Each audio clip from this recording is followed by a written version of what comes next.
प्राजक्ता आधी सगळ्यात आधी प्राजक्ता माळीताई नाही म्हणायचं प्राजक्ता ताई म्हणेन. आणि अचानक भयानक ऍक्टर झाले, अचानक भयानकच ऍक्टर झाले.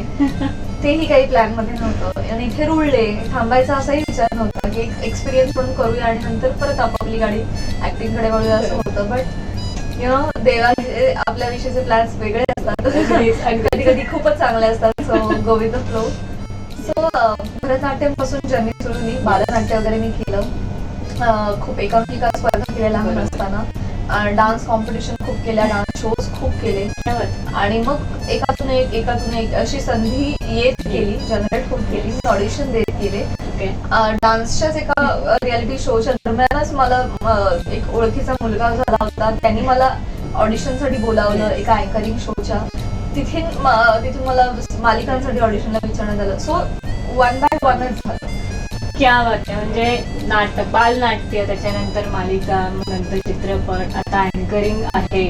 पण आता अँकरिंग करताना म्हणजे अभिनयाचा प्रचंड कस लागतो अँकरिंग मध्ये. म्हणजे फार आपल्याकडे जास्त काही मुवमेंटला असा वाव नसतो.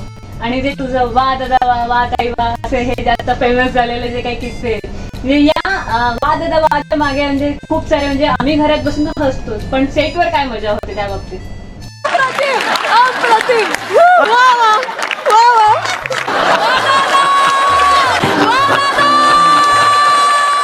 खरं सांगू का, आता या पॉइंटला मी काही ना बोलले वादाला वा, तर समीर जरा विचारलं आज जरा ओके झालं नाही.